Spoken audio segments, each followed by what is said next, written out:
आप कह रहे हैं कि 7,574 अरब रुपए का इस साल कोई फेडरल बजट डेफिसिट होगा, ओवरऑल फिस्कल डेफिसिट 6,924 अरब का होगा। आम बात ये आप कह रहे हैं आपने आईएमएफ को इससे ज़्यादा बड़ा बताया था, उसके बाद आप लोगों ने नंबर्स को बेहतर किया है आईएमएफ को देने के मुकाबले में। मगर पिछले साल आप लोगों ने दायरे जो बजट किया था उससे बहुत ज़्यादा डेफिसिट किया है, 3,797 अरब रुपये किया गया था, जबकि 5,941 अरब रुपये होगा। तो ये तो बहुत ज़्यादा होगा, तकरीबन आप लोगों ने 2,200 अरब रुपये ज़्यादा किया है। तो इस साल कैसे इतना ही होगा और हम एक और फिस्कल डेफिसिट नहीं देख रहे होंगे?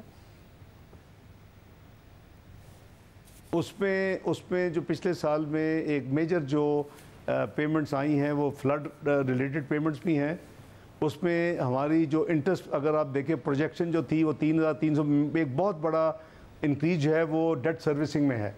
और उसकी मेन वजह है कि जो इंटरेस्ट रेट्स में जो एक स्पाइक बड़ी क्विकली और रैपिडली आई, तो ये 2-3 आइटम्स हैं जिसने वो नंबर्स को फिर एक आई कांट से कि जो अंडर बजटेड थी, लेकिन ये जो अभी साल है इसको हमने जो अभी रियलिस्टिक बेसिस के ऊपर जो कि स्टेट बैंक की अपनी प्रोजेक्शन को सामने रख के तो ये डेट सर्विसिंग की हमने इसमें प्रोविज़न की है। तो जो हमारा एनहांसमेंट ऑफ रेवेन्यू जो है और वो जो आपको कंज्यूम हो गया है after share of the provincial deficit in, जैसे आपने खुद ही फ्लैग किया कि अपना डेवलपमेंट जो बजट है पीएसडीपी, और इसके अलावा जो हमारे जो स्पेशल इनिशिएटिव्स हैं, चाहे वो उसमें आईटी की प्रमोशन हो, एग्रीकल्चर की प्रमोशन हो, उसमें ह्यूमन रिसोर्स की हो, यूथ स्किल की हो, वुमेन एम्पावरमेंट की हो, वो सारे जो इनिशिएटिव्स हैं और उसके लिए जो पीएसडीपी में मोस्टली 99% प्रोग्राम्स थ्रू पीएसडीपी हैं, तो वो उसको अरोड करने के बाद इसीलिए ½ को जो है वो कमी हो रही है हमारे ओवरऑल फिस्कल डेफिसिट में। ये अगर ये चीज़ें हम ना करें तो फिर उसमें 1 से 1.25% की कमी हो सकती थी, लेकिन फिर अपनी इकोनॉमी को आप एक्सपैंड नहीं कर रहे और आप फिर 3.5% ग्रोथ जो एक रियलिस्टिक मॉडेस्ट टारगेट रखा गया है फिर शायद वो अचीव ना होता। तो ये इस एक साइकिल है, इसको आपने तोड़ना है। और क्योंकि किसी को पता नहीं है कि भाई किसने इलेक्ट होके आना है, बजट अवेलेबल होगा, अगर इसके ऊपर ग्रोथ पॉइंट ऑफ व्यू के साथ इनको सीरियसली अगर काम किया गया तो मुझे उम्मीद है कि इंशाल्लाह 3.5% जीडीपी ग्रोथ लेनी कोई मसला नहीं होगा। उसके जो कॉन्सिक्वेंशियल आपके जो यानी इफेक्ट्स होंगे पॉजिटिव तमाम आपके मैक्रो इकोनॉमिक इंडिकेटर एक्टिविटी पे वो बहुत पॉजिटिव होंगे इंशाल्लाह। आपका एक डायरेक्शन नहीं फिर शुरू हो जाएगी जो 13-14 में शुरू हुई थी। डॉक्टर साहब, क्योंकि आपने 3.5% ग्रोथ टारगेट की है, 3.5% एग्रीकल्चर में की है, ज़ाहिर बेस इफेक्ट भी किक इन करेगा क्योंकि सैलाब की वजह से मुतासर हुए थे। इंडस्ट्री की 3.4% की है, सर्विसेज 3.6%। यहाँ पर भी अब लार्ज स्केल में हमें नजर आ रहा है मैन्युफैक्चरिंग में कि दिसंबर से हम नेगेटिव जा रहे हैं, मुसलसल बढ़ते जा रहे हैं, मार्च में -25% है। तो ये बेस इफेक्ट शायद सेकंड क्वार्टर से तो किक इन करे, मगर बहुत ज़्यादा हमारी एनर्जी कंजप्शन भी नेगेटिव है। अगर हम बिजली की कंजप्शन देखें रवा माली साल में वो नेगेटिव है 9.7%, और सिर्फ अगर अप्रैल के महीने में देखें तो 23% नेगेटिव है। यानी कि हम मुसलसल नेगेटिव ही जा रहे हैं। तो यहाँ से इंप्रूवमेंट आ जाएगी बेस इफेक्ट किक इन करने की वजह से? ये पूरी एफर्ट जहांगीर साहब इसीलिए की जा रही है कि ये जो नेगेटिव एरियाज़ हैं इनको पॉजिटिव में कन्वर्ट किया जाए। और जो नेट इफेक्ट है ऑब्वियसली उसमें आपकी जो मैन्युफैक्चरिंग सेक्टर है उसमें सिर्फ लार्ज स्केल मैन्युफैक्चरिंग तो नहीं है, उसमें बाकी इंडस्ट्री सब कुछ है। तो वो सारा मिल के वो नेट जो हम तकरीबन 3.5%, 3.6%, 3 की ट्रेजेक्ट्री में तीनों हैं, आपकी इंडस्ट्री भी है, एग्रीकल्चर भी है, सर्विसेज भी हैं, और उसकी एवरेज फिर 3.5 है। तो वो मैं समझता हूँ कि ये मॉडेस्ट एक टारगेट है। अगर हम इसको रिलीजियसली होलिस्टिकली इसको जो एनफोर्स करें जो प्लान है, और मैं समझता हूँ कि इससे बेहतर हो सकता है, इससे कम नहीं होगा इंशाल्लाह गॉड विलिंग। और डॉक्टर साहब, ये जो टारगेट है ये उस कॉस्ट पर नहीं है कि जिसमें हमें नजर आता है कि हमारा करंट अकाउंट डेफिसिट बढ़ता जाता है। आप ये कह रहे हैं कि अगले माली साल के लिए करंट अकाउंट डेफिसिट कर्टेल्ड रहेगा, क्या टारगेट कर रहे हैं आप? करंट अकाउंट डेफिसिट जो है वो हम आपके पास नंबर्स हैं, तो हम उसमें अगर आप जो 5 बिलियन आपने फ्लैग किया है तो ऑब्वियसली वो करंट अकाउंट डेफिसिट ही है और उसका हिस्सा है।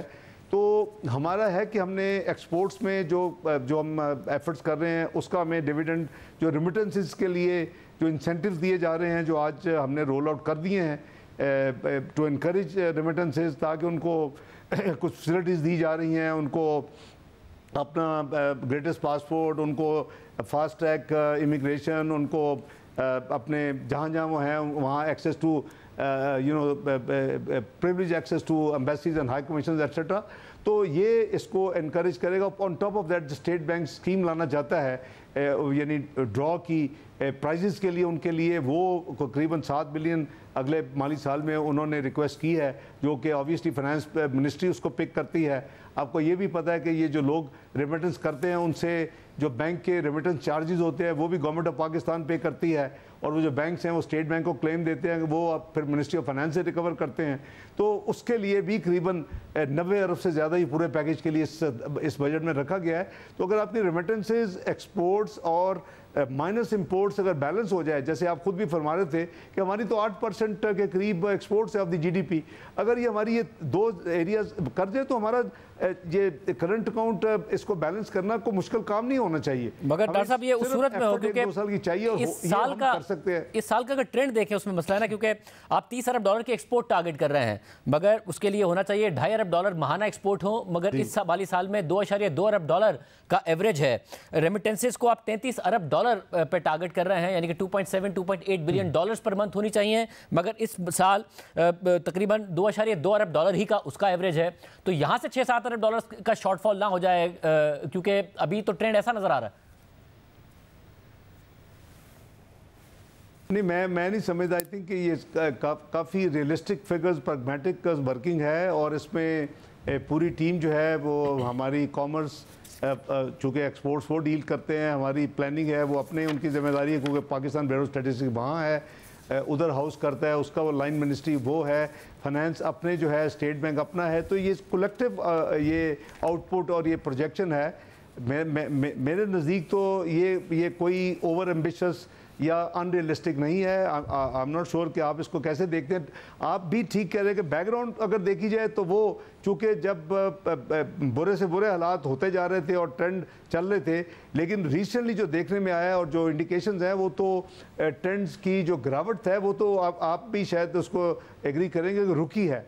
चाहे वो फिजिकल डेफिसिट हो, चाहे वो करंट अकाउंट डेफिसिट हो, चाहे वो आपके, हाँ उसमें मैनेजमेंट की गई है और मैनेजमेंट इतनी आसान नहीं होती और उसका हमें नुकसानात भी हुए हैं, लेकिन आपके पास चॉइस जो है वो यही थी कि आपने अफ्लोट रहना है, डिग्निटी के साथ रहना है, अपनी कमिटमेंट्स। आपको याद होगा कि जब मैं आया तो मुझे कहा कि जी ये जो बॉन्ड है इसको आप फोर्स मेजोर करके आप ये कह दें कि 2 साल जो है हम इसको रीपे नहीं कर सकते। आपको याद होगा मेरे आने से पहले ये स्कीम पब्लिकली अनाउंस हो चुकी थी कि ये प्लान अनाउंस हो चुका था। इसी तरह था कि जी मल्टीलैटरल के पास चलते हैं पेरिस में और उसको हम रीशेड्यूल करवाते हैं।